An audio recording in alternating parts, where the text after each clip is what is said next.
Cherkassy waren Sie schon dabei, gell? Haben Sie erzählt? Cherkassy war ich drin, ja. 75.000 sind da im Kessel drinnen gewesen. Ja. Wenn Sie jetzt raus wollen, Ja. aus diesem Kessel, Ja. ja, dann haben Sie da hinten haben Sie die Panther stehen und die Artillerie. Ja. Ja. Und hier vorne ist der Infanterie. Ja. So, wenn Sie jetzt hier anfangen, schon mit der Infanterie zu schießen, Der schießt dann in ist den da hinten Leute. die Artillerie und die Panzer sind die ja wach. Dann können sie ja nicht durchkommen, dann sind sie ja weg. Aber da hat er entladen, hat er da so durchkämpfen, als bis er da hinten hinkommen und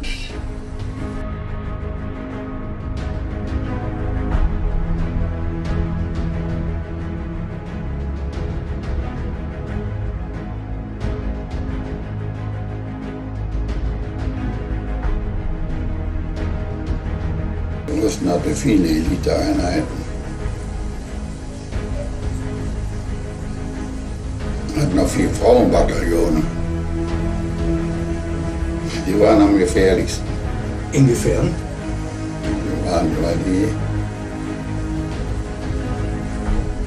Weil die am härtesten und grausamsten waren.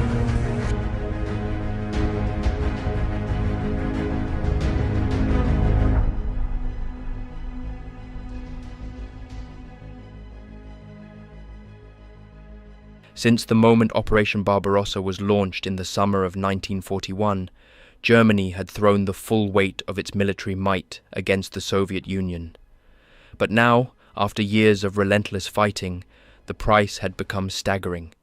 Over 3 million German soldiers had been killed, wounded, or gone missing in the east, a number equal to the entire original invasion force that had once swept forward with such precision and power.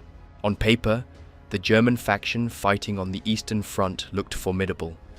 It could field 140 infantry divisions, 24 panzer divisions, and 9 motorized panzer grenadier divisions. In addition, Germany's allies contributed 36 more, including 16 Finnish divisions, 9 each from Romania and Hungary, and individual units from Slovakia and Spain. But this was no longer the awe-inspiring, disciplined war machine of 1941. The infantry ranks were thinning. The panzer divisions had never fully recovered from the brutal mauling they took at Kursk, while new tanks like the Panther and Tiger boasted incredible firepower and superior armor. They were plagued by mechanical issues. Worse still, the fuel to run them was becoming increasingly scarce. Allied bombers had begun systematically wiping out Germany's synthetic fuel plants, crippling the Wehrmacht's mobility. The once mighty German army, known for its lightning-fast blitzkrieg, was now often forced to rely on horses and foot marches just to move from place to place. But the decline wasn't only mechanical. The human heart of the Wehrmacht had changed too. The battle-hardened veterans, the experienced officers and non-commissioned leaders of 1941 were gone, buried across the Russian steppe, from the forests of Smolensk to the ruins of Stalingrad. In their place stood raw recruits, barely trained and desperately trying to stay alive. Many were too young or too old. Some barely knew how to handle their rifles. As Field Marshal Erich von Manstein bluntly put it, the once proud divisions of the German army had been burned out beyond saving. And while Germany weakened, the Red Army surged forward with terrifying momentum. Despite suffering unimaginable losses, the Soviet Union was now fielding the largest and most powerful land army on Earth. By early 1944, Stalin's forces had ballooned to nearly 6 million men in the army alone. When counting the Air Force and the Navy, which was often used as infantry, the Soviet war machine stood at over 6.7 million soldiers. They were not just numerous, they were well equipped and mobile. Over 5,600 tanks and assault guns rolled behind the front. Nearly 9,000 aircraft controlled the skies, and most staggering of all, over 90,000 artillery pieces thundered across the plains, tearing through fortifications and entire divisions with sheer weight of fire.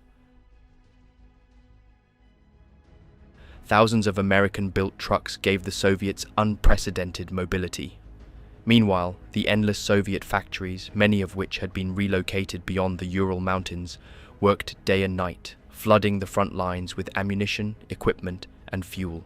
And it was this unstoppable tide that now loomed over the last remnants of Europe's elite volunteers, the Scandinavian soldiers of the Waffen-SS, fighting in the divisions Nordland and Viking. As the brutal winter of 1944 took hold, these men, many from Denmark, Norway, Sweden and Finland, prepared to face the storm. For the Nordland division, this would be their first true trial by fire. For the veterans of the Viking division, it was the third year of unrelenting struggle against an enemy that only grew stronger with each passing month.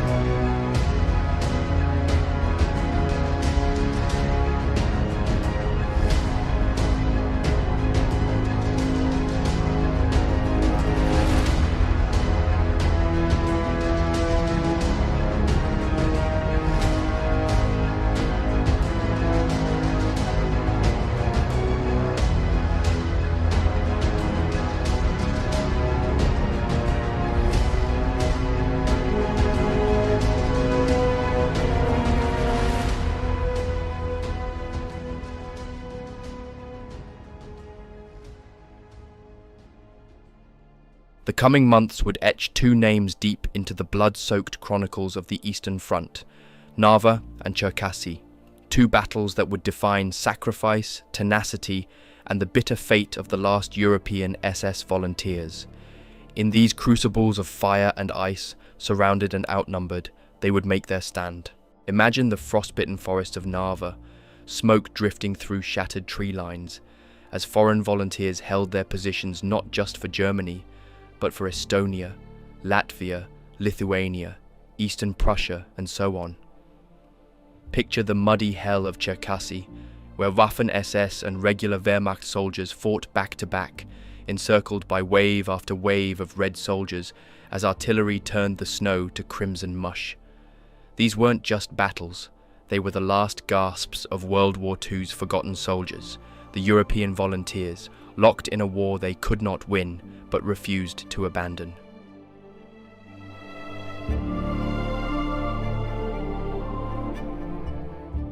Combat was hard. The Russians always started an attack with massed artillery fire, then large waves of screaming infantry, and sometimes partisans would attack our rear at the same time. We were always under strength, and it was sheer will that held the line. We inflicted terrible losses on the enemy. The longer the war went on, the bloodier the fighting. The Russian soldier also became dirtier and less military-looking. 1944 to 1945, the war got worse. It wasn't war anymore, nothing like 1941 or 1942. Prisoners we took in 1945 looked more like street beggars than soldiers. The level of cruelty got worse as the war went on. In towns we would retake, the Russians always left dead civilians, no matter what country it was, even their own. They considered everyone collaborators and took a terrible toll. We would then counterattack even harder to exact revenge on the regiments responsible. To the west of Leningrad, along the icy edge of the Gulf of Finland, lay a long-standing thorn in the side of Army Group North, the Oranienbaum Pocket. Centered on the heavily fortified Soviet naval base of Kronstadt, this enclave had survived every German attempt to crush it since 1941. The terrain surrounding it, known as Ingermanland, was flat, swampy, and treacherous, ideal for defensive warfare and perfect for Soviet counterattacks. From this position, the Red Army had repeatedly launched strikes at the German lines, forcing the Wehrmacht to stretch its manpower just to contain it. Back in 1942, Norwegian volunteers of the DNL, Den Norske Legion, had successfully repelled one such Soviet assault near the town of Urisk, but little had changed in the northern sector of the Eastern Front since then. Leningrad continued to hold out, the Finnish lines remained static, and Soviet forces still pushed forward from strongholds like the Folkhof River and the Valdai Hills, desperately seeking to lift the siege of the city. Neither side had the strength to land a decisive blow. The Germans lacked the reserves to advance, while the Soviets were preoccupied with massive operations further south. Yet thousands of men continued to die year after year in this frozen stalemate, victims of brutal infantry skirmishes and relentless artillery bombardments among the snow-covered forests, rolling hills and marshy lowlands. Now, however, the balance was shifting. The Red Army was growing stronger by the month, while the combat strength of the Ostheer was fading, slowly dissolving into the ice, blood, and exhaustion of 3 years of continuous war. The German High Command, expecting renewed Soviet offensives all along the front during the winter of 1943-44, began shifting every available unit eastward. Reinforcements were scraped together from across the collapsing fronts of Europe. Among the key formations transferred was SS Obergruppenführer Felix Steiner's 3rd Germanic SS Panzer Corps. The corps was redeployed to the Oranienbaum sector under General Georg Lindemann's 18th Army, arriving in the final weeks of November and the early days of December. Upon arrival, Steiner's forces were reinforced with a battle group from the battle-worn SS Polizei Division, as well as 2 Luftwaffe field divisions, the 9th and 10th. However, these Luftwaffe divisions were not elite paratroopers, far from it. They were composed mostly of former ground crew and support staff, men trained to repair aircraft, not hold the line against Red Army tanks. Reichsmarshal Hermann Göring, more obsessed with personal power and increasingly under the influence of drugs, had insisted these units remain under Luftwaffe command instead of being integrated into the army where they could receive proper leadership and training. The result was tragic. These semi-trained men were sent to the front poorly armed and with little combat preparation, often led by officers with no experience of real warfare. The few exceptions were their divisional commanders, Colonel Ernst Michael of the 9th Division and Major General Hermann von Wedel of the 10th.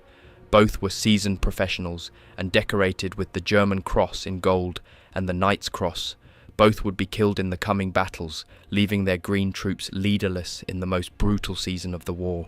Steiner was deeply unimpressed with the Luftwaffe forces under his temporary command, but with no better options, he made the best of the situation. He deployed the Luftwaffe units to the vulnerable eastern edge of the salient, effectively to absorb the first Soviet strikes. To the west, he stationed the Dutch volunteers of the SS Netherland Regiment. The southern section, which required more experienced and mobile forces, was entrusted to the veterans of the SS Nordland Division. They were positioned in depth, acting as both a defensive anchor and a mobile reserve. However, Steiner's most powerful armoured asset, the Hermann von Salza Panzer Battalion, part of Nordland, had not yet fully arrived. It was still in the rear, receiving Panther tanks and undergoing much-needed familiarization training. For now, Nordland would have to face the coming storm without its armoured spearhead. Meanwhile, just east of Steiner's position stood an old name from the early days of the European SS project, Christian Peder Kryssing, the very first commander of Freikorps Denmark. Now an SS Brigadeführer, Kryssing had been assigned command of a mixed force known as Kampfgruppe Küste, Battle Group Coast. His formation was a patchwork of naval personnel, army troops, and coastal defence units totalling around 9,000 men. Though not technically part of Steiner's corps, Kryssing's battle group operated within close proximity and would be drawn into the same brutal fighting.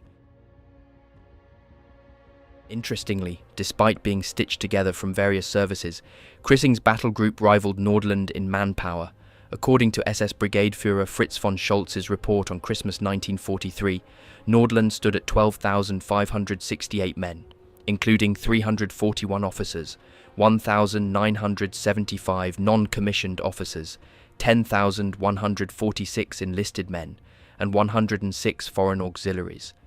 That number, though seemingly impressive, still fell around 2,500 men short of full establishment strength. Critically, half of that shortfall lay among officers and NCOs, the very backbone of any effective fighting unit. And now, as 1944 opened in the freezing darkness of the Northern Front, these battered and undermanned divisions would be tasked with defending the crumbling perimeter of a war Germany was slowly and visibly losing. They would face waves of Soviet armour, relentless artillery, and endless infantry attacks, all in the name of holding a frozen patch of swamp and forest that had once seemed so far from the heart of Europe. Just as they had done in the bitter winters of 1942 and 1943, the Soviet High Command, the Stavka, once again prepared to strike. Another winter offensive was set in motion against German lines in the frozen north of Russia, but unlike previous years, this time the balance of power had shifted. This was not 1942. The Germans were not standing at the height of their strength, and this time the Red Army was ready to break through. At precisely 0700 hours on the morning of January 14th, 1944, the stillness around Oranienbaum was shattered by a thunderous Soviet barrage. Soviet artillery opened fire with overwhelming force, saturating the German positions with high explosives. As the shells tore through trench lines and bunkers, the guns began to shift their fire deeper, softening rear positions. Then came the infantry. The men of the Soviet Second Shock Army threw back shots of vodka and surged forward with deafening cries of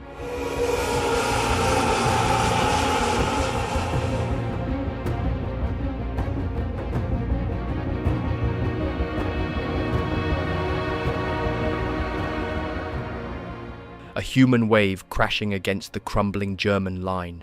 The brunt of their fury landed directly on the ill-prepared Luftwaffe field divisions. Despite the efforts of their commanders, the Air Force troops were simply overrun. The Soviets outnumbered them more than 4-1. Colonel Ernst Michael's 9th Division was struck from the front and then from behind as the Soviet 42nd Army exploited a breakthrough to the south, smashing through the neighbouring 126th Infantry Division and swinging around to attack from the rear. Steiner had no choice but to throw the elite Nordland Division straight into the inferno. As chaos engulfed the line, Steiner scrambled to establish a new defensive position running roughly northwest to southeast, from the coast down toward Leningrad. For the next week, Nordland became his mobile fire brigade, shifting from one hotspot to another, desperately plugging gaps in the crumbling front. The combat was fierce and punishing. SS Assault Engineer Battalion 11 under Fritz Bunzer suffered 100 casualties, dead and wounded, in a single day of fighting near the village of Malkonova. Norwegian veteran John Sandstad, then serving in the 1st Battalion of Regiment Norge, gave a haunting account of those desperate days. On the day of the major Soviet attack, our company had 118 men, 7 Reich Germans, 34 Volksdeutsche, 1 Flemish NCO, and 76 Norwegians. That night, January 15th, the Soviets began moving. Our counterattack the next morning was torn apart by crossfire. 13 men fell instantly. The other companies were hit just as hard. We held for 10 days, all 3 companies reduced to the strength of 1. My brother Olav, born in 1921, also served in our company's heavy weapons platoon. He was killed after 5 days. His body was buried near Begunizi, between St. Petersburg and Narva.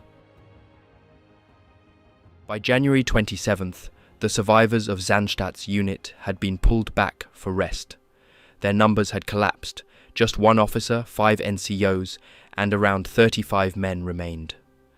Battalion Commander Fritz Vogt arrived and quietly handed out Iron Cross second-class medals, not as recognition of heroism, but almost as a reward for simply surviving the 12-day bloodbath. The decision was finally made. Army Group North would abandon the ground it had held for over 2 years. The 16th and 18th Armies were forced into full retreat, falling back toward a secondary line on the Luga River, a makeshift position they grandly named the Panther Line. As German columns pulled back, silence fell across the miles of trenches they had occupied for so long. Then came the sound of bells, hundreds of them. From every tower in Leningrad, the bells rang out in celebration. The city had survived. The siege, the longest continuous blockade in military history, was finally over. But while the city rejoiced, the war carried on. Pockets of German resistance still lay cut off. Elements of the Luftwaffe's 9th Division and remnants of the 126th Infantry Division were surrounded near Ropsha, trapped and on the verge of annihilation. In a final push, Nordland struck forward and fought their way through, rescuing the isolated troops before retreating to the safety of the river line. Yet even here, the division was not whole. the powerful Hermann von Salza Panzer Battalion had still not arrived. In its absence, Nordland's most mobile element was Rudi Salbach's Armoured Reconnaissance Battalion, a lightly equipped unit of Volksdeutsche and Swedish veterans. Increasingly used as a rearguard, they held the town of Gubianzi to shield the division's withdrawal toward the crossing at Jamburg, also known as Kingisepp. In those days, every kilometre of retreat was earned in blood. Near Volosovo and Orlovo, the Schwedenzug, the Swedish platoon, fought bitterly and was nearly wiped out. On the night of January 26th, a Soviet night attack was shattered by Salbach's men. 34 Red Army tanks were destroyed and left burning in the snow. Among the standout moments was the action of Dutch volunteer Caspar Spork. Commanding a troop of half-tracks mounted with 75mm anti-tank guns, he and his men helped stem a Soviet advance with deadly accuracy. Meanwhile, Tony Ging, a young Recce battalion driver, remembered his final moments in Volosovo. "I was assigned to an armoured half-track with a 2-centimetre cannon. The commander was a German Rottenführer, the gunner a Swedish comrade. We were ordered to recon a nearby village. At first, it seemed abandoned, but as soon as we turned back, fire erupted from the buildings. Our vehicle struck a stone pile hidden beneath the snow and got stuck. We had to abandon it under fire. The Swede was hit as we fled. We dragged him back to the main dressing station, but he didn't make it. At that point, our 3rd company was down to 25 men." Eventually, the battered Nordland formation reached Jamburg and crossed to the western bank of the Luga River. But the Red Army was moving faster than ever before.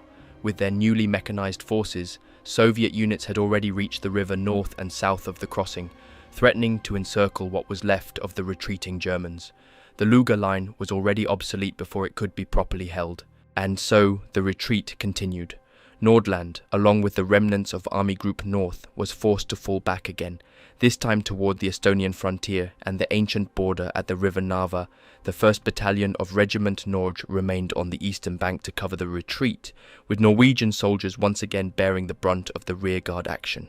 The long retreat from Leningrad had begun, not with panic, but with grim, methodical fighting, led by the last cohesive SS formations in the north. They were not retreating in disgrace, they were buying time with their lives. By early February 1944, the German retreat had finally gained enough momentum to outpace the Red Army's relentless pursuit. The battered remnants of Steiner's 3rd SS Panzer Corps reached the Narva River, a natural barrier straddling the ancient borderlands between Russia and Estonia. It was here, on both the eastern and western banks, in the twin cities of Ivangorod and Narva, that SS Brigadeführer Fritz von Scholz began hastily gathering his scattered men to form a new defensive line. What was left of Regiment Norge crossed over to the western side of the river and dug into the marshes and wooded swampland southwest of Narva. Meanwhile, the regiments Denmark and Netherland stayed behind on the eastern bank, establishing a precarious bridgehead. They would serve as a shield, buying time for the rest of the corps to reorganize. But the Soviets were only days behind. No sooner had the SS positions begun to settle into the frozen soil than new waves of Soviet troops stormed across the river from the south, attempting to encircle the defenders from behind. Once again, the brunt of the assault fell upon the Norwegians of the Norge Regiment. Against overwhelming odds, they managed to contain the Soviet incursion, pinning them into 2 isolated pockets, the Ostsack and the Westsack, both trapped with their backs to the water. However, the Germans no longer had the strength to drive them back across the river. The line held, barely, but the cost was devastating. The commander of Regiment Norge, Arnold Stoffers, a highly decorated and respected officer, was killed while personally leading a counterattack. Of the regiment's 3 battalion commanders, 2 were lost as well. Hans-Heinrich Lohmann was severely wounded in action, and Albrecht Krugel was reassigned to lead Regiment Denmark after its own commander, Graf Hermenegild von Westphalen, was killed. Despite the chaos, a fragile front began to stabilize. Steiner's Germanic Corps, Krissing's battle group, and elements of the regular German army were reorganized under a new command, Army Group Narva, led by General Anton Grasser, a seasoned officer and Knight's Cross recipient. This ad hoc force was tasked with defending the Narva line at all costs. Their trial came swiftly. On the night of February 13th, Soviet Marines launched an amphibious assault on the Estonian coastline, landing at the town of Merekela. Crissing's coastal troops, supported by elements of Nordland, fought furiously through the darkness. Waves of Soviet naval infantry were thrown back into the sea. The beachhead collapsed and the line held for now. A new sense of hope arrived in the form of reinforcements. The newly raised 20th Waffen Grenadier Division of the SS, composed almost entirely of volunteers. Many had previously served in German-organized Schumer battalions, local defense units formed to fight partisans, or in the Viking Division's Narwa battalion and the Estonian SS Legion. These were no untested recruits. Most were combat veterans, deeply familiar with the terrain and fiercely motivated to defend their homeland from the Soviet return.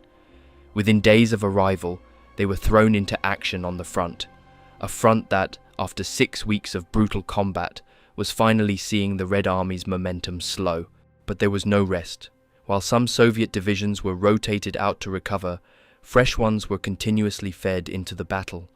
The Russians shifted tactics, turning the Ostsack and Westsack bridgeheads into springboards for renewed offensives aimed at cutting the Narva-Revel Road, the key supply and retreat route for the German corps. The month of March turned into a nightmare of grinding, seesaw combat. The Germans fought bitterly to reduce the Soviet pockets and restore the integrity of the river line, while the Soviets countered with constant attacks to expand their footholds. One particularly dangerous Soviet thrust drove a wedge between Nordland and its southern neighbour, the 11th Infantry Division. If left unchecked, the breach could have shattered the entire front. In response, the two divisions launched 3 coordinated counterattacks, supported by the Heavy Tank Battalion 502, an elite German army formation equipped with Tiger tanks. These behemoths, with their thick armour and devastating 88mm guns, spearheaded the assault. On March 30th, after weeks of bloody fighting, the Westsack was finally destroyed. Among the men recognised for bravery during this campaign was Norwegian SS Untersturmführer Kare Brynestad, who earned the Iron Cross First Class for his role in the counter-offensive. But the Ostsack, the Eastern Soviet bridgehead, stubbornly held on. The Red Army fortified it with everything they had. No amount of shelling or counterattack could dislodge it, and it would remain a dagger pointed at the heart of the German position for weeks to come. The battle for Narva had become a war of attrition, a place where European volunteers from across the continent, Norwegians, Danes, Dutch, Estonians and Germans, dug in shoulder to shoulder, fighting not only for territory, but for survival, legacy, and the fading vision of a united Europe that could resist the oncoming Soviet storm.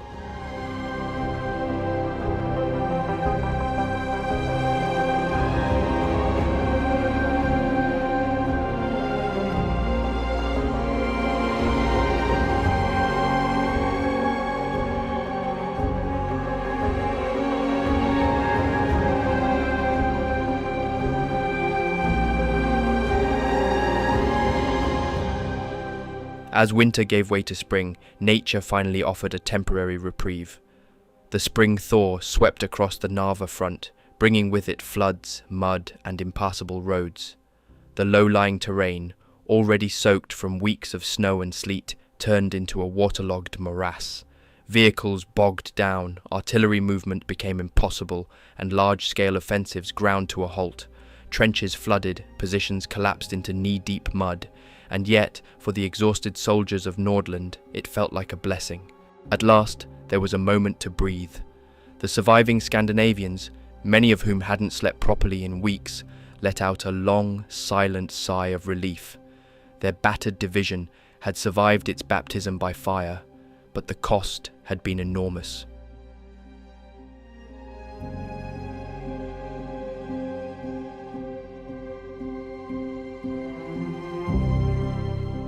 As far as Russia, it must be the weather, especially the bitter winters and the endless steppe that goes forever. We were not prepared for this environment. The Russians were used to it and were well clothed to resist the cold. The greatest assets we had were the opportunity to strip Russian dead and take their padded clothing and felt boots, as well as those marvelous fur hats. They were very adapted to ski warfare, which we also used, and were perhaps even better at, since we were Edelweiss trained as well. The partisan war was the worst. We had to adapt immediately to very situation, and the situation always changed. This was especially bad since they did not wear uniforms and could blend into any village. A typical day was when we moved all night on foot, sometimes with trucks, and always looking for the next ambush. The Soviets sent artillery in to try and channel us into their killing zones, but we hit the earth and pushed through, taking casualties every time.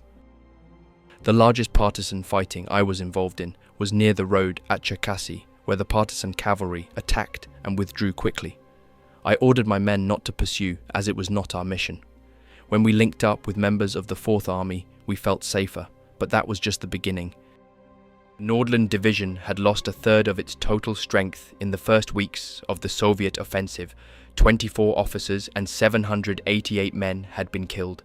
Another 58 officers and over 2,700 men were wounded, while 9 officers and 216 men remained unaccounted for, missing, captured or buried in the snow.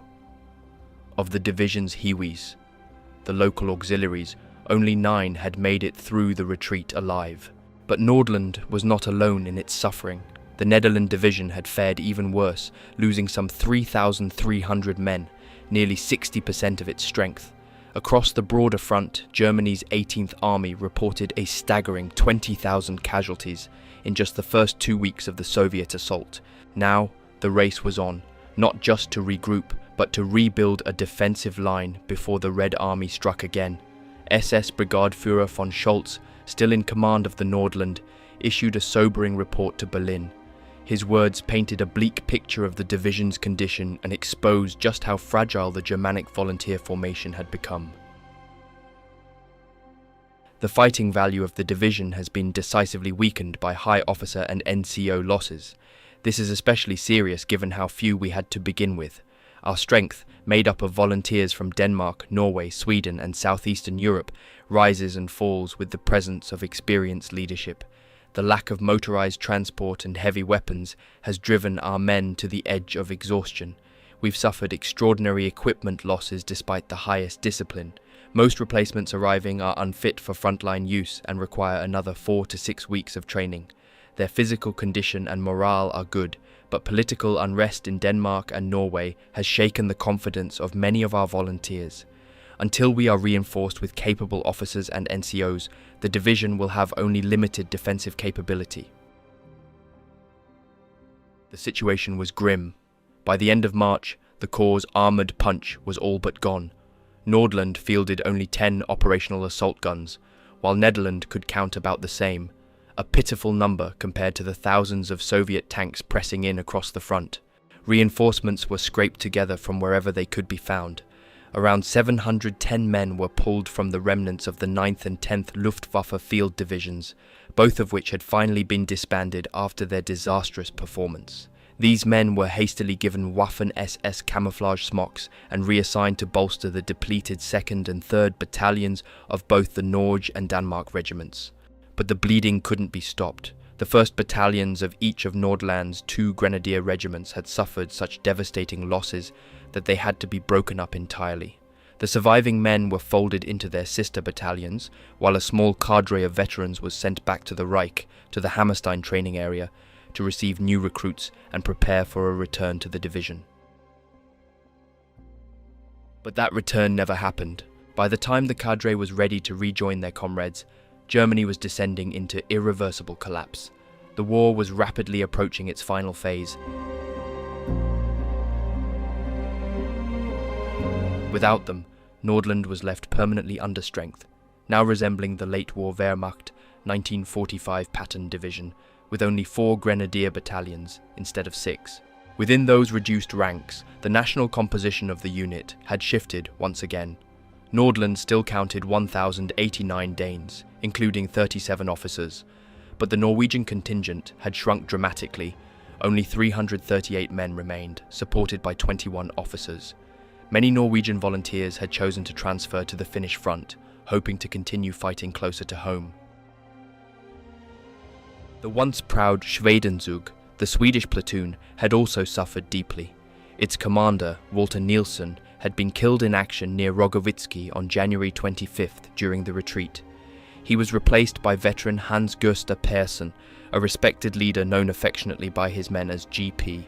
The Schwedenzug was transferred to the rear at Mumasara, where it received new weapons, fresh recruits, and a moment's rest. There, the Swedes began rebuilding in quiet anticipation, aware that their role in the coming battles was far from over. And as the spring rains poured down across the sodden trenches of Narva, the men of Nordland waited. Their weapons rusted, their uniforms stiff with dried blood and mud, but their eyes still stared east toward the enemy. They knew this pause was temporary. The next Soviet storm was coming, and when it arrived, there would be no easy retreat. By the middle of December 1943, the German army in the east, the Ostheer, had been forced into a massive withdrawal. The once grand Dnieper line, envisioned as a natural barrier that would stop the Red Army's momentum, had been shattered. All along the river, German positions had been abandoned or overrun, except for one place. Near the city of Cherkassy, around the small town of Korsun, the Germans clung to a narrow stretch of the western bank. It was a strange and bitter irony. Just 2.5 years earlier, the Viking division had passed through this very same ground, but in the opposite direction.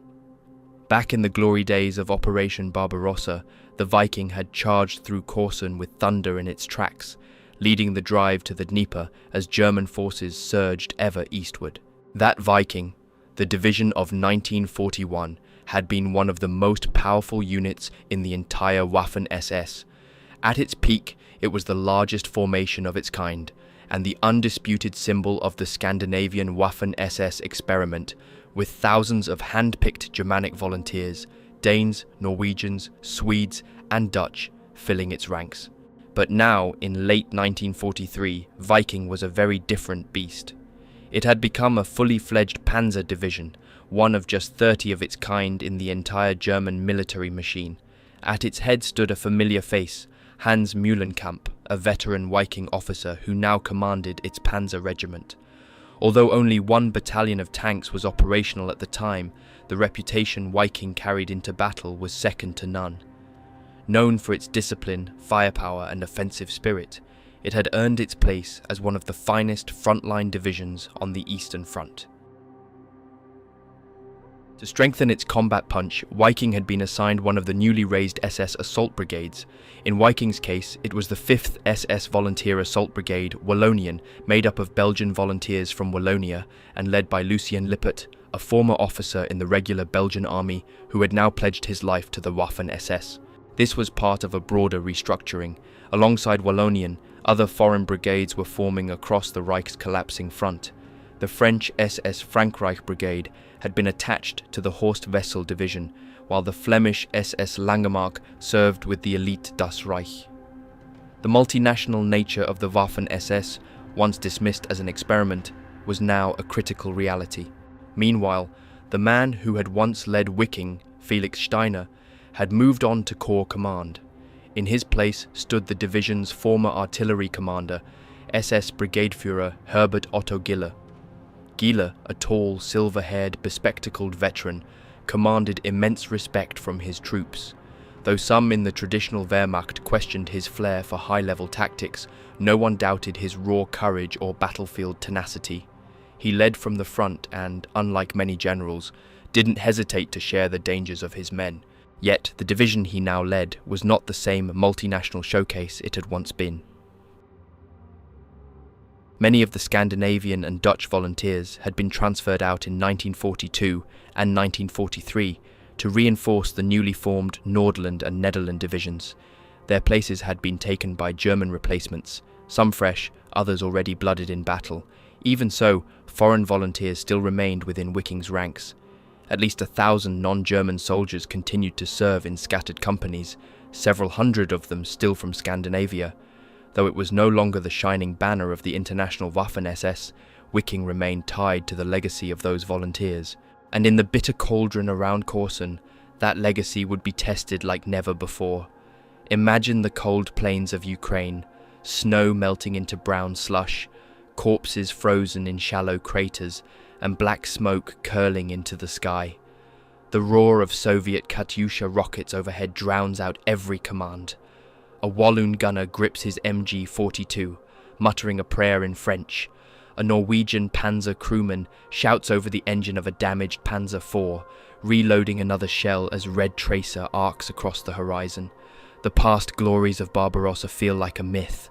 This is Corson now, and it is hell. In the weeks ahead, these men, Germans and foreigners alike, would be thrown into one of the most desperate defensive battles of the Eastern Front. Encircled, outnumbered, and cut off in the snowbound death trap known as the Cherkassy Pocket, the Wiking would be forced to fight its way out, or die where it stood. No respite for the Fritzies. That was the new clarion call echoing from the Soviet High Command, the Stavka. The Red Army was no longer the clumsy mass of 1941. It had evolved into a hardened war machine, one that now fully understood the mechanics of modern warfare, with more manpower, more tanks, and more artillery than any other military force in the world. The Soviets were determined to never lose the initiative again. Their strategy was relentless, a constant barrage of offensives up and down the front line, aimed at keeping the Germans permanently off balance. There would be no pause, no rest, no chance for the Wehrmacht to regroup or redeploy. Wherever the Germans dug in, the Red Army would attack. Hitler's obsession with holding the Dnieper line, a crumbling front he imagined might one day serve as the launching point for a future German counter-offensive, gave the Soviets an enormous opportunity. As German formations gathered near the Great River, the Stavka saw a chance to trap a huge portion of Army Group South in a deadly cauldron. They began eyeing the German positions with rising anticipation. In particular, their attention fell on two corps, the 11th Corps of Hans Valentin Hub's 1st Panzer Army and the 42nd Corps under Otto Wöhler's 8th Army. On maps, these formations looked formidable, but reality told a different story. In truth, many of the divisions were ghosts, reduced in strength, demoralized, and hanging by a thread. Colonel Schmidt, of the 57th Infantry Division from 11th Corps, made a stark observation. Our division's combat strength has been broken down by months of attritional fighting against a superior enemy. Infantry battalions are at just 20 to 30% manpower. Morale is collapsing. The men are indifferent, apathetic. They live in conditions where even the most basic needs can't be met. There's bitterness, open complaints about the High Command, and a growing sense that no one is coming to save us. Of all the units on the Dnieper line, only the Viking Division, still part of 11th Corps, remained close to full strength, but even it had been cut to around 14,000 men. Its Panzer Regiment, previously one of the finest in the Waffen-SS, had been reduced to a skeleton force. With Hans Mühlenkamp away, reorganizing a 2nd Armoured Battalion, the Vikings' tank strength had fallen to just 25 Panzer IVs, 12 outdated Panzer IIIs, and 6 assault guns, now under the command of Hans Köller. The Soviets, however, believed they were about to repeat the triumph of Stalingrad. Their intelligence estimated they could encircle over 100,000 German troops. In the end, they were off. The actual number was closer to 56,000, but it hardly mattered. What followed would still be a catastrophe. On Christmas Eve 1943, after weeks of careful planning and massive logistical build-up, the Red Army launched a ferocious all-out assault. 4 Soviet fronts, the 1st, 2nd, 3rd and 4th Ukrainian fronts, opened fire along a broad front stretching from Ovruch in the north to Zaporizhia in the south. In terms of scale, it was one of the largest coordinated attacks of the war. Over 29,000 artillery pieces and 2,360 aircraft pounded the German positions without mercy. Shells rained down for hours, pulverizing trenches, collapsing bunkers, and cutting communications. Then came the ground assault. More than 2.3 million Soviet soldiers surged forward, striking the exhausted formations of Army Group South, which barely had 1.76 million men left to defend the line. Within days, the front began to disintegrate. Entire German units evaporated under the weight of Soviet firepower. The Red Army's tank corps, over 2,000 armoured vehicles, burst through the crumbling front and swept into the German rear areas like an armoured tide, cutting lines of retreat and isolating division after division. Chaos erupted across the steppe. And deep in the centre of this growing storm stood the Viking division and its fellow defenders, surrounded, outnumbered, and already preparing for the desperate fight to break out from what would soon become known as the Corland and Cherkassy pocket.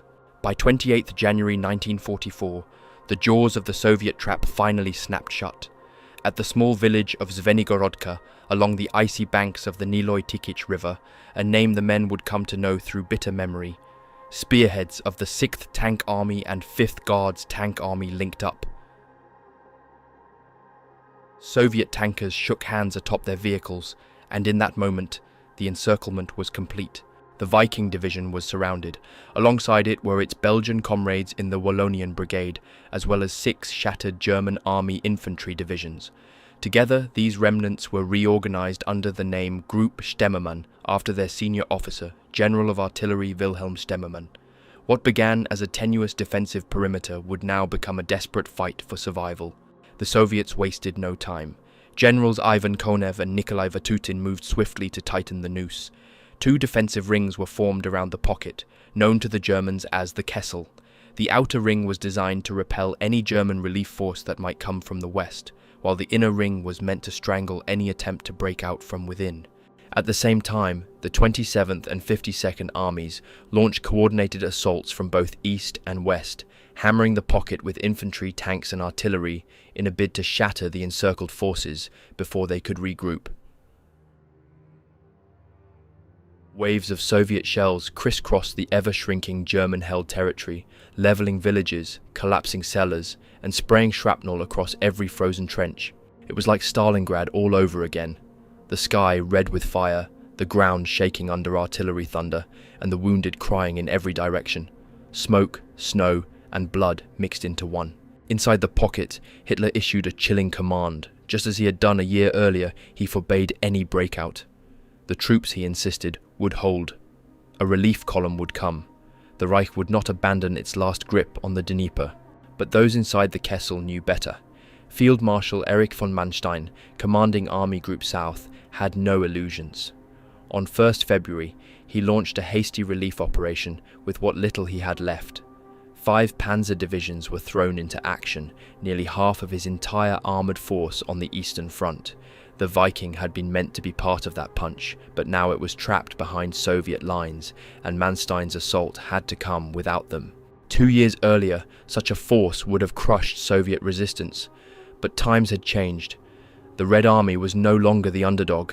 They countered the German relief effort with overwhelming force. 6 Soviet tank corps, 1 mechanized corps, and 4 infantry corps surged forward to meet the attack. The result was brutal and swift. Within a week, Manstein's assault had been ground to a halt. Inside the pocket, the Viking division and the Walloon Brigade were under siege, steadily pushed westward, battered and bleeding. Supplies ran low, casualties rose by the hour. The dream of holding the Dnieper was fading into the smoke-filled sky. One of those trapped was Raymond Lemaire, a veteran of the Walloon Brigade. Having just returned from elite pioneer training in Dresden, he found himself immediately thrown into the inferno. We pioneers had to man the infantry lines just to keep the front from collapsing. After one engagement, I realized I was the only non-commissioned officer left in my platoon.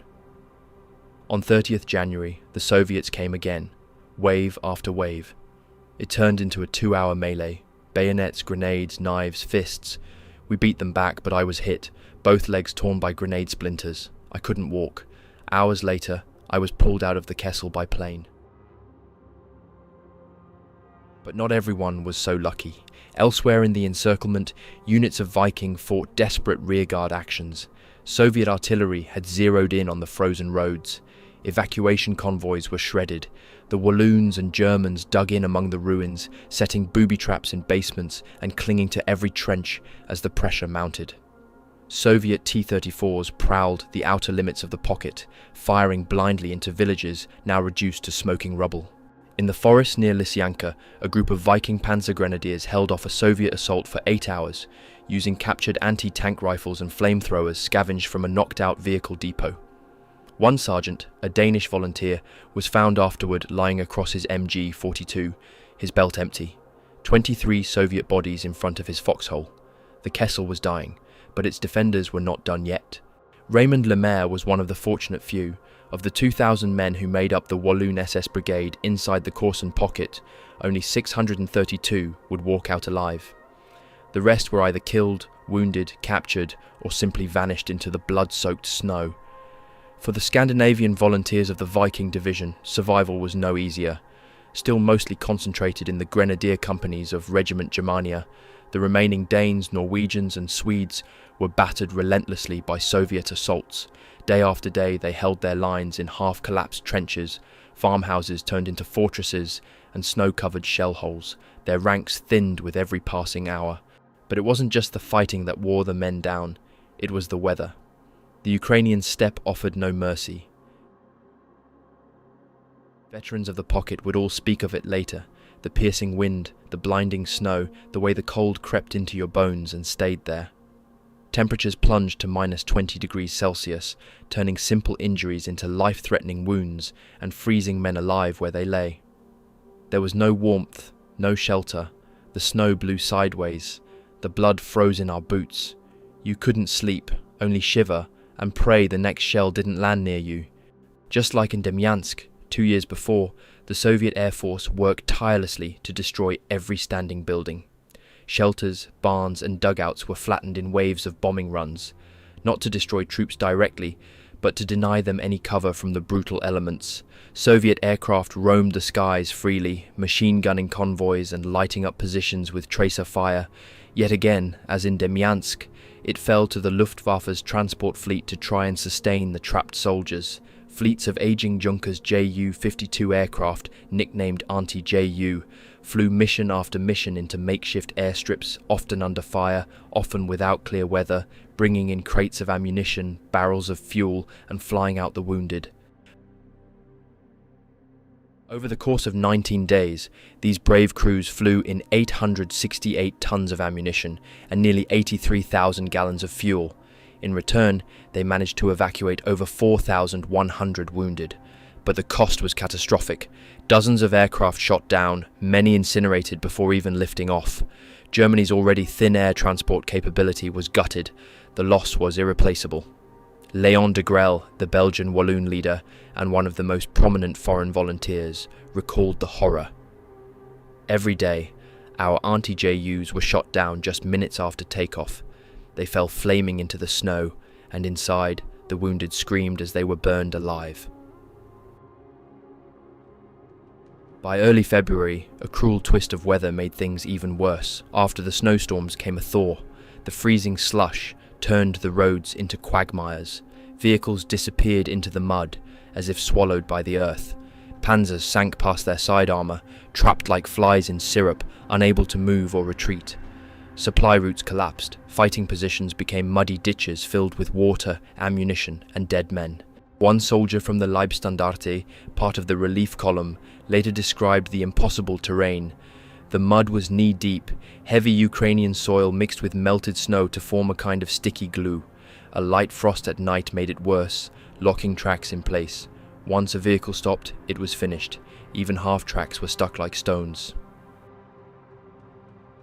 But as miserable as conditions were outside, inside the pocket, things were far worse. By the end of the second week, the defenders were on the verge of collapse. Rations had run out. Ammunition was down to the last clips. Medical supplies were gone. Wounded men lay side by side in barns and trenches, slowly freezing to death or bleeding out without morphine. De Grelle described the moment hope finally slipped away. The tanks hadn't come. We held on while we still believed they might. But now, everything was crumbling. We were down to our last cartridges. Since Sunday, the quartermasters had no food. The wounded were dying by the hundreds. Not from enemy fire, but from cold and blood loss. There was nothing left, just silence, snow, and Soviet artillery. And still, the order from Berlin remained. Hold. The Corson pocket had become a nightmare. A frozen graveyard of broken divisions, shattered armour, and men who no longer believed help was coming. But in the final week of February, when all seemed lost, a plan began to form. The breakout would come. Refusing to surrender his trapped divisions, Field Marshal Erich von Manstein prepared one final gamble. It would be his last roll of the dice. Gathering all 8 remaining panzer divisions, the 1st, 3rd, 11th, 13th, 14th, 16th, 17th, and the elite 1st SS Panzer Division Leibstandarte, he launched a powerful thrust northeast toward Lysyanka, the critical village that held the only remaining bridge over the Nikolae-Tikich River. At the same time, inside the pocket, General Stemmermann had begun to move. His entire force, army divisions, Viking tanks, and foreign SS brigades began a desperate southwest shuffle to the village of Shandarovka. There, on the bloodied plains of central Ukraine, they prepared to break out. But Shandarovka was no stronghold, it was a nightmare. The village and its surroundings were packed with thousands of exhausted soldiers, over 2,000 wounded, hundreds of Ukrainian civilians, retreating auxiliaries, and the shattered wreckage of an army on the edge of collapse. SS Unterscharführer Schorsch Neuber from Viking Signals Battalion recalled the horror. "We were tortured by hunger. For days we had nothing to eat. We melted snow just to stay alive. The last ration we received was so pitiful, it was a single frozen lump of rice for 8 men." Despite it all, help was drawing closer. After nearly 3 weeks of brutal fighting, mud, and misery, the panzer spearheads of Army Group South were nearing the edge of the pocket. Transport planes that had been supplying the encircled divisions were now flying low-level missions near the relief columns, kicking out 50-gallon drums of fuel mid-flight, letting them crash into the snow and mud to keep the panzers moving forward. Inside the pocket, every able-bodied man was now on the move. On 16th February, with Manstein's tanks just 5 kilometers away, Stemmermann gave the order to break out. But before the attack could begin, he issued a command that no officer ever wanted to speak: "Leave the wounded." It was a sentence that chilled every man to the bone. Everyone knew what that meant. To be left behind, wounded and unable to move, was a death sentence. Soviet reprisals were feared more than death in combat. But still, some units, including Viking, refused to abandon their comrades. The division's chief medical officer, Dr. Thon, loaded over 130 wounded onto pannier carts, wooden sleds pulled by exhausted steppe ponies, and prepared to bring them along. Between them and salvation stood one dominating obstacle, a gently sloping hill known simply by its map height, Hill 239. This hill controlled the corridor toward Lysyanka and the bridge. Without it, the Germans would have to run a gauntlet of Soviet artillery and machine guns. For a moment, it had been captured, a bold move by Captain Walter Scherf's battle group from the 1st Panzer Division, but his few remaining Tigers and infantry were too weak to hold it. The hill fell back into Soviet hands, and with it, the breakout route became a killing field. When the order "Password Freedom" came over the radios, Viking's last remaining panzers and assault guns surged forward from Shandarovka.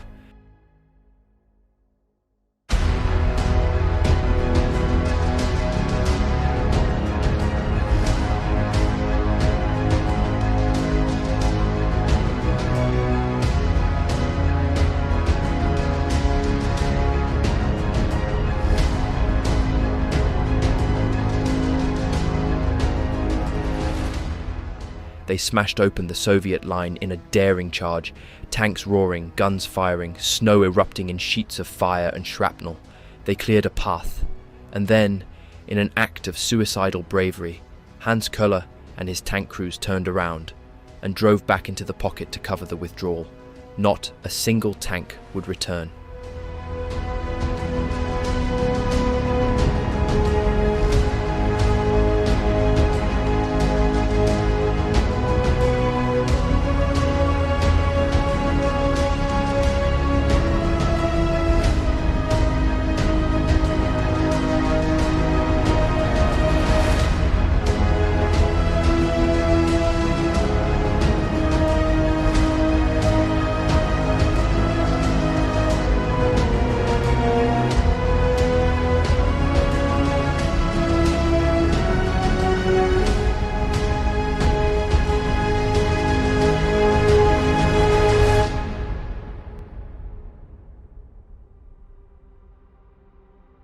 Léon de Grelle, who would be awarded the Knight's Cross for his bravery at Cherkassy, witnessed it firsthand. The faces of those young tankers were unforgettable. Dressed in black jackets with silver trim, heads protruding from the turrets, they knew they were riding to their deaths. Some wore the tricolour ribbon and the Knight's Cross proudly around their necks, a glittering target as they tore across the snow, ploughing a path through the confusion of our retreat. And then all hell broke loose. Over 45,000 soldiers, army and SS alike, surged toward Lysyanka in a mass breakout. The Soviets realized too late that their prey was slipping away and responded with everything they had. Waves of Soviet tanks, cavalry, artillery, and infantry poured into the area. In just over 24 hours, thousands of men were slaughtered across a patch of land less than 4 square kilometers in size. Soviet tanks drove directly into the retreating convoys, crushing wounded soldiers and carts beneath their tracks. The 5th Guards Cavalry Corps swept in behind, slicing through stragglers with sabres. There was no front line anymore, just chaos, screams, and snow turned black with blood. De Grelle described it with brutal clarity. A wave of Soviet tanks overtook the first vehicles. One by one they crushed the carts, like matchboxes, with the wounded still inside. Horses screamed. Bodies were thrown into the air. For a moment, the tanks got jammed in the tangle of wreckage, a brief pause in a slaughter that no one could stop. Dr. Thon and his wounded from Viking were among that chaotic convoy. Only a dozen of them would survive. Even the Soviets were stunned. One of Konev's own staff, Major Kampov, wrote, "Hundreds of cavalry hacked at the retreating Germans with sabres. It was a massacre unlike anything I had ever seen. Not even at Stalingrad. No prisoners. Just blood. Just death."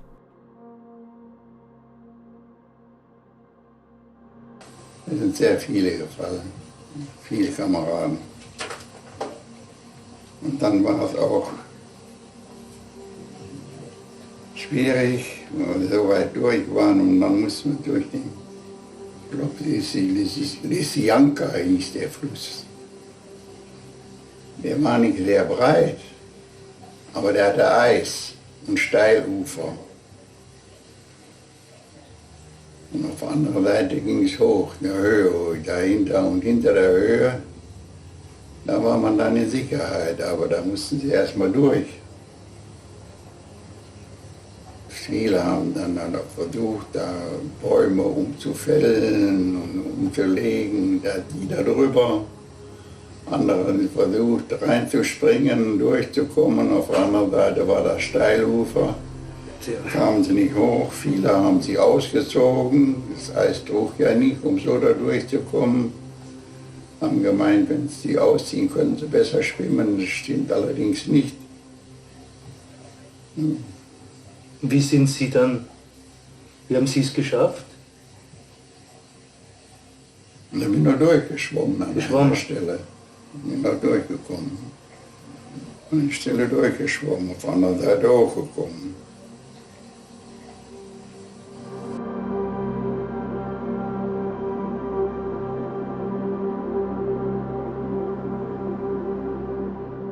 Some of Group Stemmermann did reach Lysyanka and the bridge, but most did not.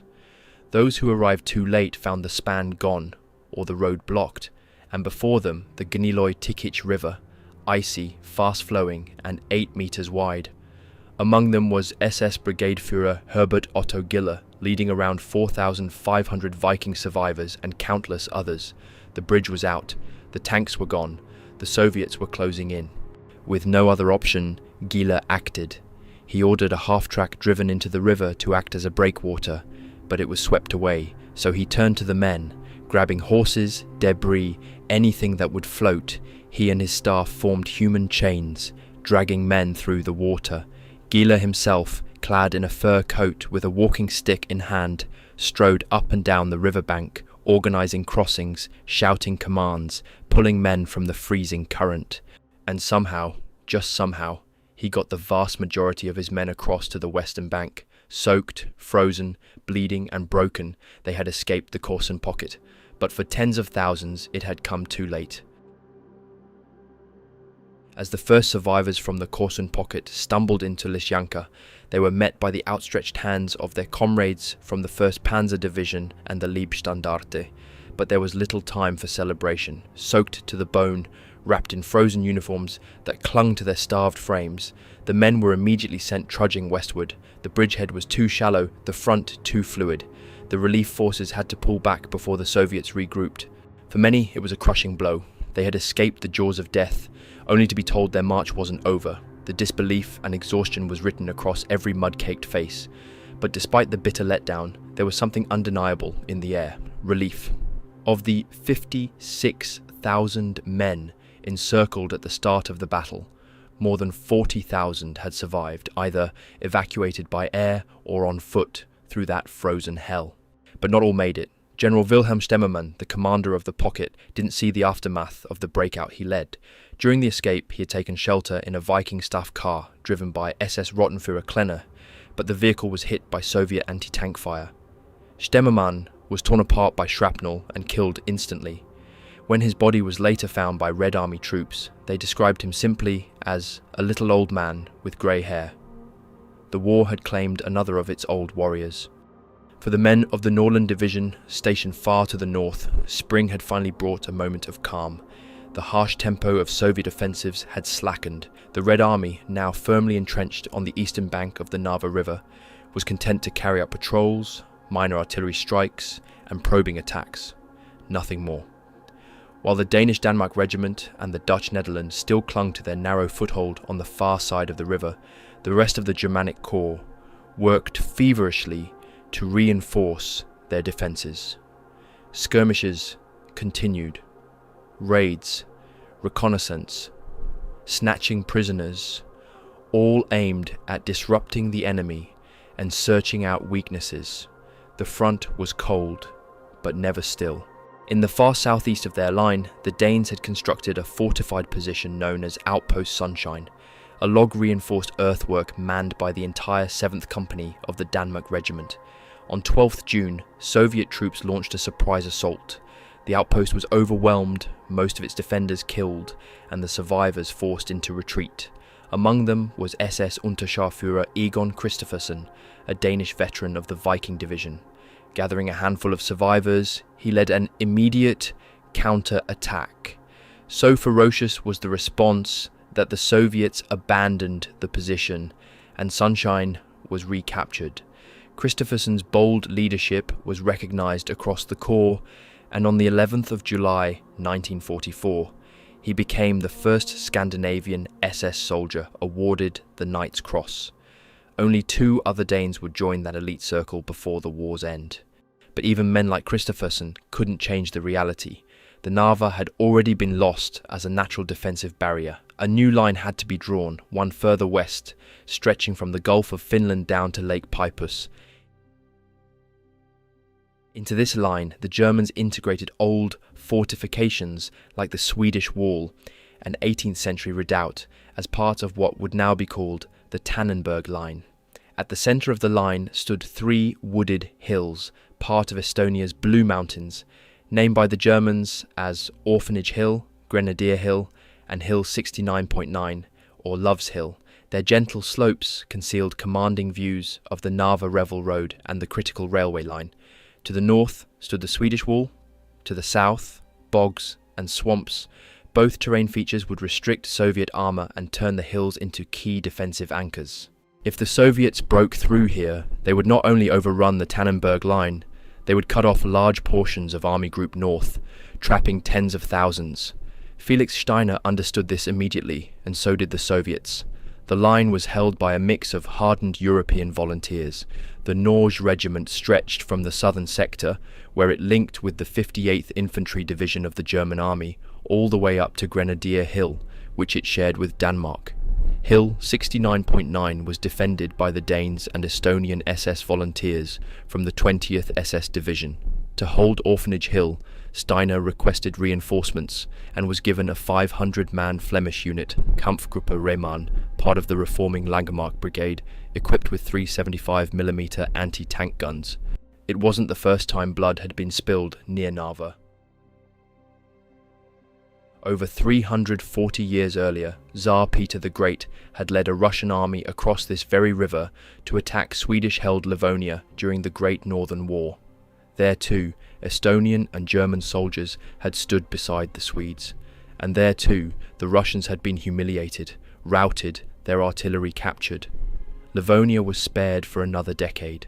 Now, in 1944, history seemed poised to repeat itself, but this time the Russians would not be held so easily. On 22nd June, the Red Army launched Operation Bagration, their massive summer offensive against Army Group Center. The result was catastrophic. Within 6 weeks, all of Belorussia and much of eastern Poland were liberated.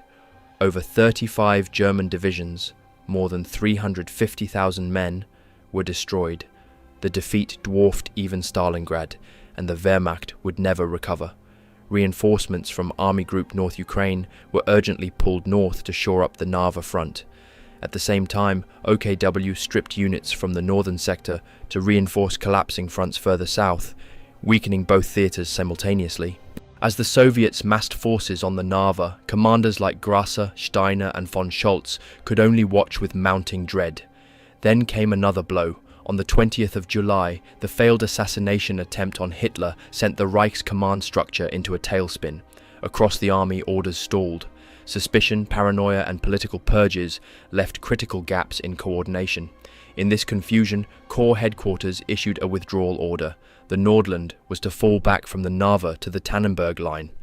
But as the Denmark regiment was fighting off battalion-sized Soviet raids, Joachim Ziegler, Steiner's chief of staff, cancelled the retreat. Only after repelling the attacks, at the cost of 71 casualties, did Ziegler give the final order. At 23:30 on the night of 24 July, the Germanic Corps, Danes, Norwegians, Dutchmen, began withdrawing under cover of darkness. But the Soviets had already guessed their intent. A withdrawal in contact, pulling back under pressure, is one of the most dangerous operations in warfare, and that night it went terribly wrong. While the Scandinavian battalions managed to escape through the dark forests and reach their new trenches, the Dutch SS regiment General Seifert was caught in the open. Soviet forward units fell upon them with overwhelming force. The regiment was annihilated. Commander Richard Benner was killed. Fewer than 20% of his men escaped. Days later, tragedy struck again. Hans Kolani, former commander of the Finnish SS battalion, now leading the Seifert's sister unit, the De Ruyter regiment, was gravely wounded. Knowing what awaited him, he took his own life. At the Tannenburgg line, the retreating units arrived in chaos. Men, horses, vehicles, all poured into the position as Soviet artillery hammered their rear. Trenches were hastily filled, companies became scrambled, equipment was scattered. Officers and enlisted men alike were thrown together, ordered into firing lines on the spot. The Soviets were right behind them, and the decisive battle for the Baltic front was about to begin. Until that moment, the Battle of Narva had felt more like a slow-burning campaign than a traditional pitched battle. Months of attrition, raids, ambushes, probing attacks, all had worn the defenders down. But now, everything would come to a head in just a few days. The fate of Army Group North and the entire Baltic front was about to be decided by the battered men of Nordland, the Netherland Division, the Flemings of Langemark, and their Estonian allies. On the ridges above the swamps, the Scandinavian Waffen-SS now held the last line. On 25th July, while the General Seifert regiment was being annihilated during the withdrawal, the Nordland troops braced themselves for what was to come. By the next morning, the skies were already light. This far north, summer nights offered barely a few hours of darkness. But the Soviet assault on Orphanage Hill didn't begin until midday on the 26th of July. When it came, it was ferocious. The Flemish commander Wilhelm Reymann promptly retreated to the rear, citing a wound that Steiner dismissed as insignificant.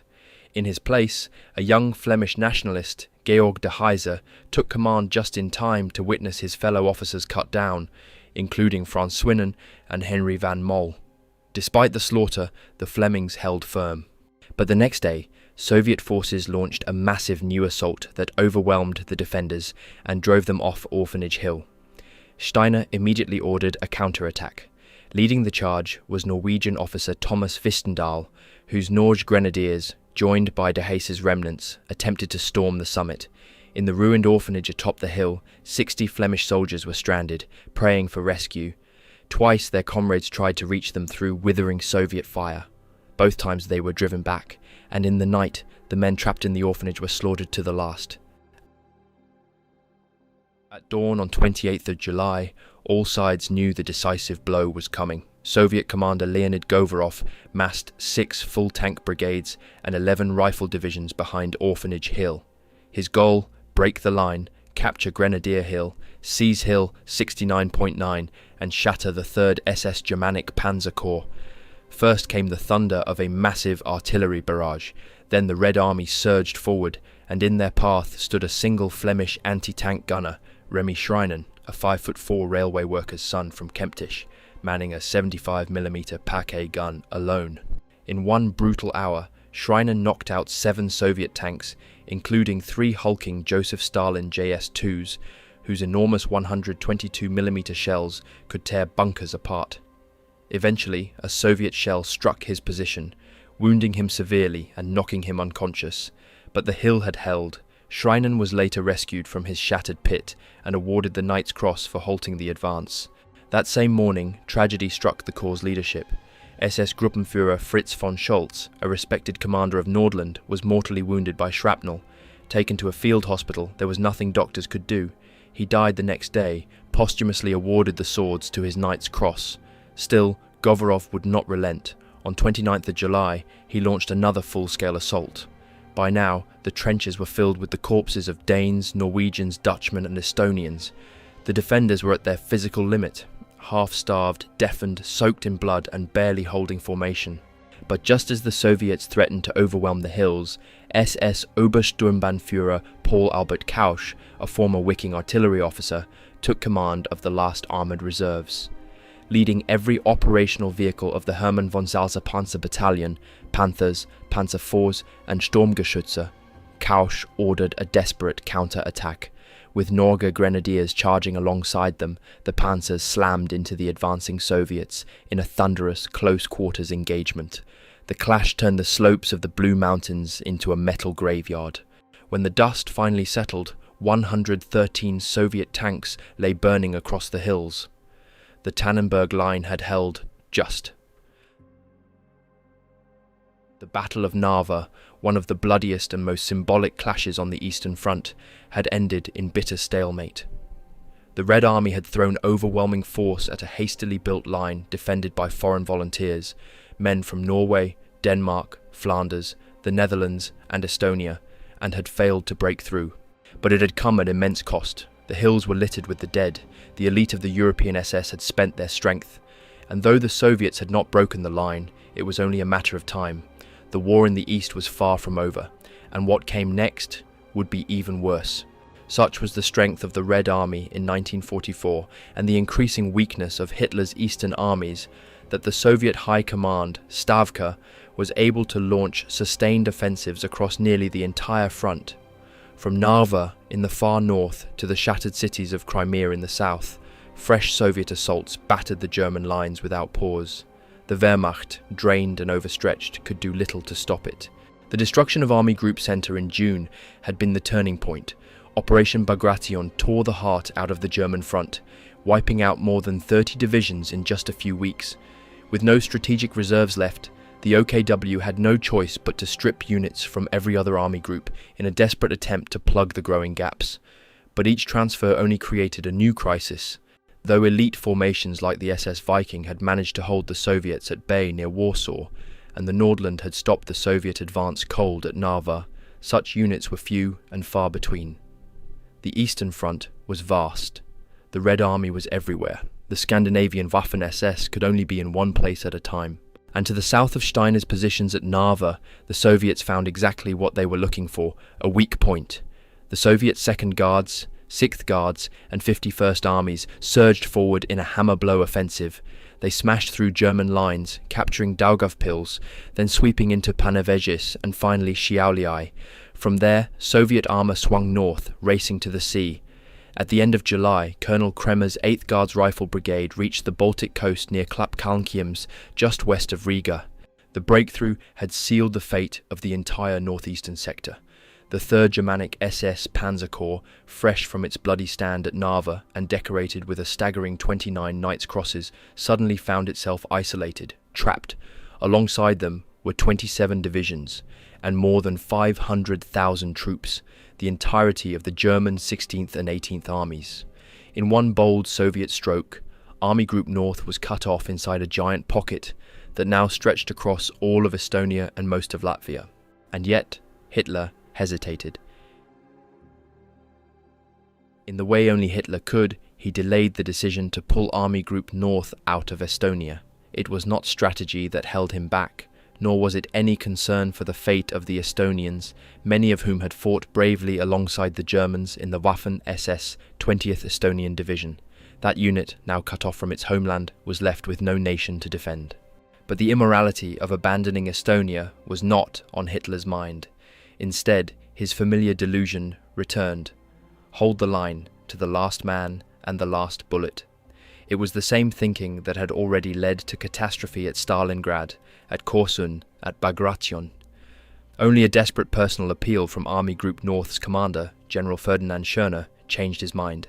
With blunt honesty, Schörner told Hitler, "The front is undoubtedly broken in several places. The Estonians have run away again. They're simply going home. We've lost 2/3 of our infantry force, and we are deceiving ourselves if we think we can just depend on courage to fix everything again. That cannot happen time after time. We are talking about the fate of an entire army group here." Hitler relented.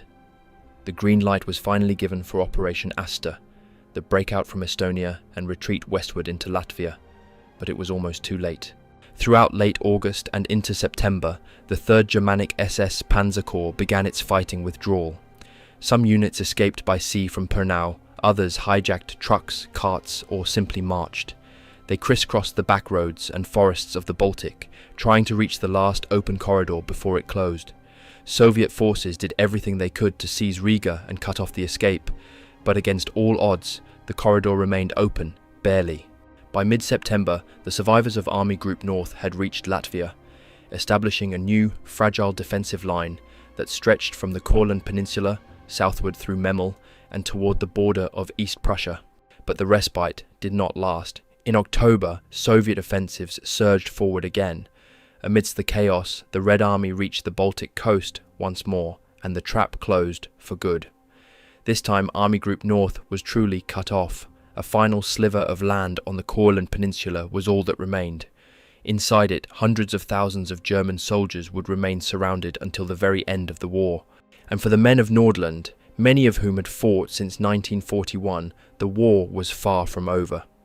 The bloody stand at Narva had been their greatest victory, and their final turning point.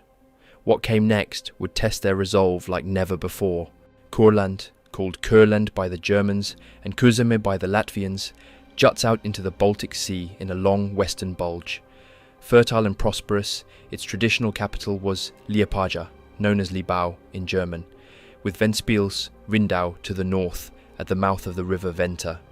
Historically, this region had been part of the crusading conquests of the Teutonic Knights, a medieval Germanic order that had brought both Christianity and German settlement to the Baltic coast. For centuries, ethnic Germans dominated the land-owning elite. Now, in the dying days of the Third Reich, Corland would become the scene of 6 brutal battles, culminating in the final surrender of over 180,000 German troops on the 8th of May 1945. By October 1944, the strategic landscape had shifted dramatically. Finland, long a German co-belligerent, had signed a separate peace with the Soviet Union and exited the war. This freed up Soviet forces in the far north to turn their full attention south, toward the trapped German 16th and 18th armies, now isolated in Corland. As the autumn leaves fell across the forests of Latvia, the retreating Nordland and remnants of the German Army Group North crossed the Daugava River, blowing the bridges behind them. They set up their final defensive line in the eastern half of the peninsula, near the villages of Bunkas and Jompils. On 15th October, the Soviets captured Riga and immediately launched what became known as the First Battle of Corland. 3 Soviet field armies, the 1st Shock, 6th Guards, and 51st Armies, pushed westward, seizing Kemmery, only to be met by fierce and unyielding resistance. On 27th October, the Soviets captured a key hill near Trekny, one that overlooked the Nordland's defensive line. It threatened to unravel the entire front. SS Gruppenführer Ziegler ordered Hans Caspar Persson and his newly re-equipped Swedish platoon, the Schwedenzug, to counterattack immediately and take it back. Persson's men, riding into battle aboard armoured half-tracks with all guns blazing, stormed the hill. What followed was a vicious bout of hand-to-hand combat, trench by trench, as the Swedish volunteers and ethnic German Volksdeutsche cleared the heights of Soviet infantry. They succeeded, but the Soviets were not done. For 4 days, they threw wave after wave against the hill. By the 5th day, the Swedes were finally overrun. Persson, whose command bunker was only 100 meters behind the front, rallied every available man, just 12 volunteers, and charged forward. The surprise and sheer audacity stunned the Soviets. They retreated in confusion, and Persson's tiny band took over 100 prisoners. For his bravery, the young Swede was awarded the Ehrenblattbange, the Roll of Honor clasp of the German army. But it came at a cost. Half of the Swedish speakers in the company were dead or wounded. From then on, only 20 Swedes remained in the Waffen-SS. Persson wasn't the only Scandinavian to distinguish himself in the brutal Corland battles. 2 Danish volunteers, Alfred Jonstrup and Per Sørensen, also earned the Roll of Honor clasp during a desperate counterattack. Jonstrup paid dearly, losing half his jaw in the fighting. These were men who had once paraded in Berlin or Copenhagen, now spilling blood in frozen Latvian trenches, fighting for a war most of Europe had already given up on. The price for Corland was staggering. Between September and October 1944, 4 Soviet fronts, each the size of a German army, launched sustained offensives against the encircled Army Group North. The Leningrad front lost 6,000 killed and 22,500 wounded. The First Baltic Front suffered 24,000 killed and 79,000 wounded. The Second Baltic Front saw 15,000 dead and 58,000 wounded, while the Third Baltic Front reported 11,800 killed and 43,000 wounded. In total, over 56,000 Red Army soldiers died, and more than 200,000 were wounded during this period alone. German losses, while not as catastrophic in scale, were devastating nonetheless. Tens of thousands of men were killed, wounded, or taken prisoner. And unlike the Soviets, the Germans had no replacements left to send. The second and third battles of Corland in late October and mid-November brought even more chaos and bloodshed. Nordland's panzers, armoured cars, and SPWs were constantly shuttled from one hotspot to another, sealing off breakthroughs and pushing back Soviet spearheads. SS Rottenführer Albert Sudhoff, a German volunteer, remembered one such engagement vividly. When I walked around a shed, I was suddenly standing in front of a T-34 that was pointing its gun at me. Frightened, I fired my Panzerfaust and rushed into a shed. There was a tremendous noise, and I landed in the midst of some guys. At first, I couldn't see clearly, but then I felt a sword belt and a sidearm. I groped further and felt a sticky mess on my hands. Comrades had gone into hiding before me and hadn't survived a direct hit. 2 Russians appeared at the door. I played dead. They shot blindly into the heap and disappeared. A bullet hit my thigh. My leg shook on its own. Then suddenly 2 SPWs and a Sanka ambulance were outside. I crawled out as best I could. The Sanka was filled to the roof with wounded men. Then it took a direct hit. I saw the bodies fly through the air. Another volunteer, SS Unterscharführer Eduard Eddie Janke, a seasoned NCO and veteran of multiple battles, recounted the moment during the Third Battle of Corland that stuck with him most. One day in December 1944, a heavy snowstorm began. I told the platoon, "The Russians will come in white camouflage, be watchful." That night, one of the machine gunners shouted, "Unterscharführer, the Russians are here." I fired a white flare. Around 30 Russians froze in place. Another flare and our MGs cut them down. The third flare showed them running. Later we found 9 dead and 1 wounded. They had broken through and were planting mines. Our commander gave the machine gunner his own Iron Cross First Class. His name was SS Sturman Konrad. As the fighting raged on, civilians, the wounded and select units were evacuated from Corland by sea. Among them were the remaining armoured detachments of the Nordland Division, who were pulled back to Germany for refitting. But this left the combat strength of Army Group North drastically reduced, shrinking to about 250,000 men by the end of 1944. The German General Staff, led by Heinz Guderian, pleaded with Hitler to withdraw these forces to defend the German homeland, but the Führer refused. In Hitler's delusional mind, the Corland pocket still had a purpose. He believed the encircled armies were tying down vast Soviet forces, protecting Sweden's iron ore exports, testing new U-boat designs in the Baltic, and, most absurdly, waiting for the chance to launch a future counter-offensive. The reality was darker. Corland had become a prison of mud, blood, and frost, a dead end for some of the last men still willing to fight for a collapsing empire. And for the exhausted Nordland, there were still 3 more battles to come. What unfolded at Narva and Cherkassy was not just a battle, it was a crucible, a trial of will, of flesh, of soul that burned its way into the memory of every man who survived it, and yet today so few remember. These battles, among the most brutal and desperate of the Second World War, have faded into the margins of history, eclipsed by more famous names like Stalingrad, Kursk, and Berlin. But for those who stood in the freezing mud of Ukraine or the snowbound trenches of Estonia, there was no forgetting. There was no escape, only the bitter choice: fight or be annihilated. At Cherkassy, more than 50,000 Axis troops, Germans, Walloons, Scandinavians, were encircled in a Soviet cauldron of mud, frost, and fire. Most would not make it out. Wounded men were abandoned in the snow, trucks burned, frozen rivers became graveyards. One Norwegian volunteer recalled watching Soviet tanks crush panzer carts filled with the wounded, not out of necessity, but vengeance. He described the scene simply: nothing human remained, just metal, blood, and screaming. At Narva, further north, young volunteers from Denmark, Sweden, Norway, Estonia, and beyond held the line for months under relentless Soviet assault. For many, this was their first taste of war. For others, their last. Fighting with rusting weapons, without sleep or food, these men stood shoulder to shoulder, not because they believed they would win, but because they could not bear to run. They endured waves of artillery, suicide charges, frozen limbs, and the stench of death that never left the trenches. The Danish, the Norwegians, the Estonians, the Russians, the Germans, all bled on that same frozen earth. On both sides stood men who did not ask to be heroes. They only asked to survive, to hold, to get through the next hour.